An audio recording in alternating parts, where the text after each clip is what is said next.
Welcome to Touchline. I'm your host, Anthony Totera, coming to you again from the 2012 Hall of Fame dinner. And what a night it has been, and what a pleasure it is right now for me to have Les Wilson, one of Canada's top players of all time. And you were recognized for that, Les. It is my privilege to have you on Touchline. I want to tap into your mind that's seen so many games, so many great players you've played with. And talk to the people out there, Les, the young coaches. What do they need to do, in your opinion, to let this country grow and grow like the US of A has grown? Well, I think you've hit the nail right on the head. I think we have to take a leaf out of what they have done in the United States, because if we go back some 20-odd years, Canada used to beat the United States on a regular basis. Obviously, when we went to the Olympics in 1984, and obviously when we went to the World Cup in 1986 with Coach Tony Waiters, we regularly beat the United States. And I think what has probably happened maybe over the last 2 decades is that we might have lost our way a little bit. In fact, we have. But, you know, we won the Gold Cup and beat the United States in 2000 in the LA Coliseum. And what a great victory that was. Obviously, Carlo Corazon was the top goal scorer of CONCACAF in that tournament. We had great goalkeeping from Craig Forrest. So Canada is not that far away. I really believe that the new structure that the Canadian Soccer Association has implemented over the last month and is continuing to implement, I think there's going to be a wonderful wind of change in the delivery of the soccer systems from top to bottom, and that is from grassroots to the professional level. And I think this new structure that is going and presently is being put in place can only bode well for the young boys and girls throughout Canada. And I think it's a dawning of a new decade. I think there's just I think there's championship winning teams just around the corner. My concern is this, Les. Everyone has to buy in. Everyone has to be on the same page. Everyone has to sing off the same hymn sheet, as we say. I still feel that there's a lot of trepidation out there. The people want to win and collect those $2 trophies for their basement. I could be wrong. Your thoughts. You're more experienced. You've seen a lot more than me.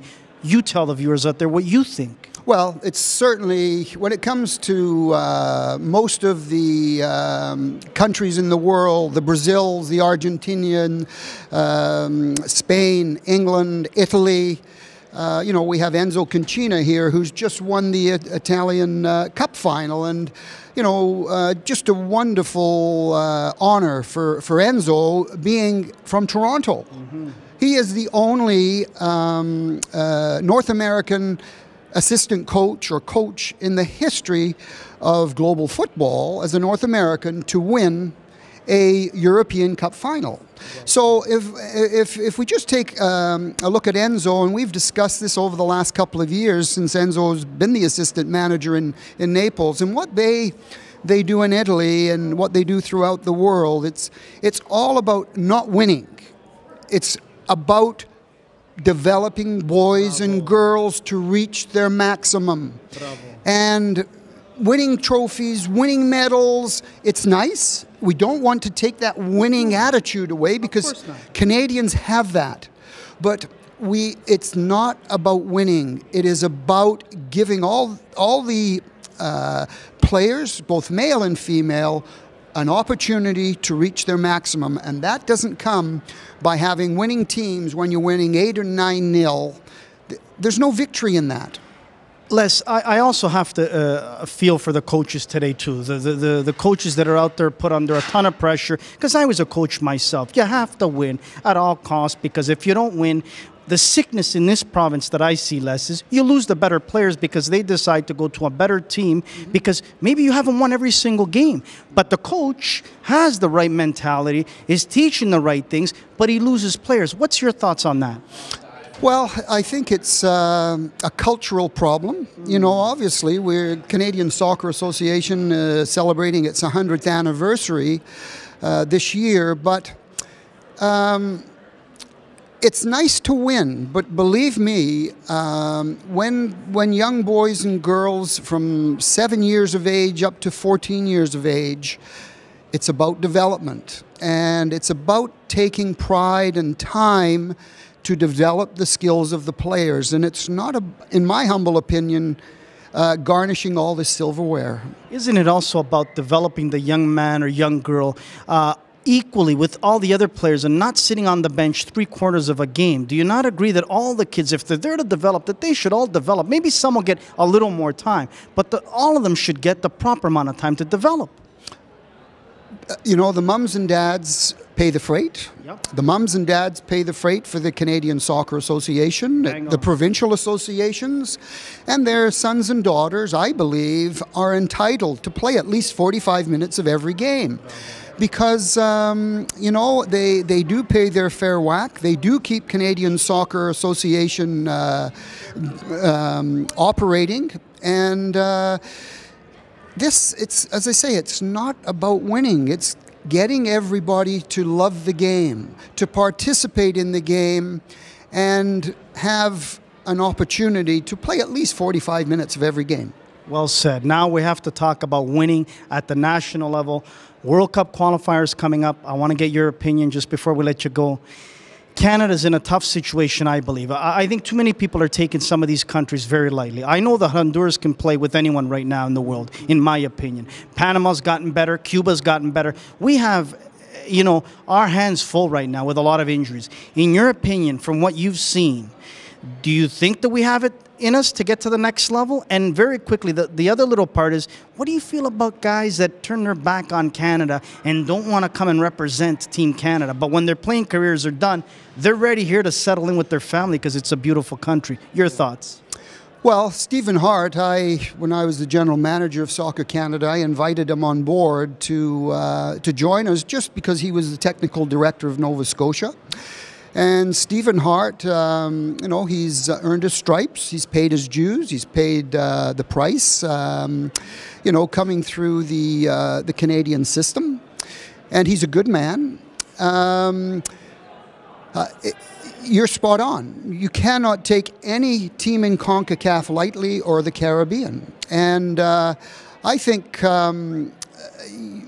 when you come to football, no disrespect to any team or any organization in the world, you cannot use injuries as excuses because every team, every club team, every international team gets injuries. So you cannot ever use that excuse. I mean, the greatest manager of all time, Sir Alex Ferguson, never uses injuries for excuse. I mean, he's got a wonderful array of players, but he's never done that in his whole career.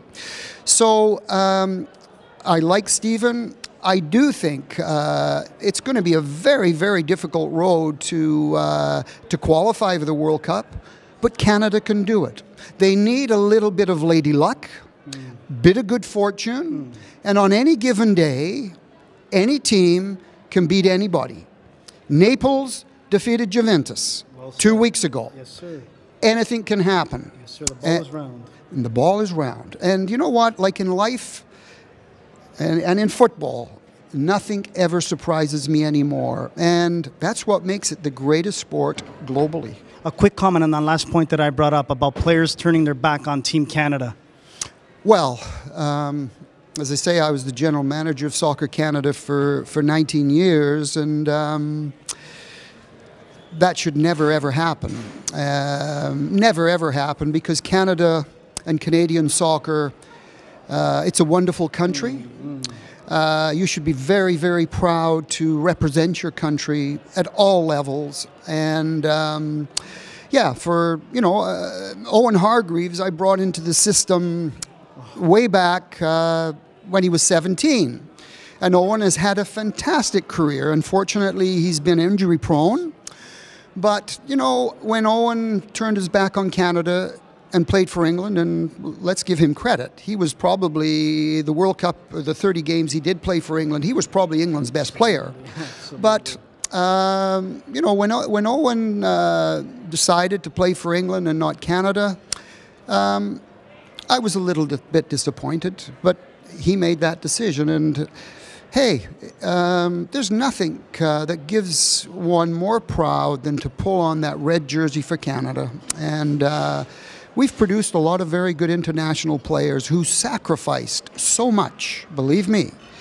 Most of the players that have played for Canada when I was the general manager, each and every one of them sacrificed so much and gave 100%. As you did, and you were a gentleman that always loved putting that red jersey on for Team Canada. You did it well. Thanks for joining us here on Touchline.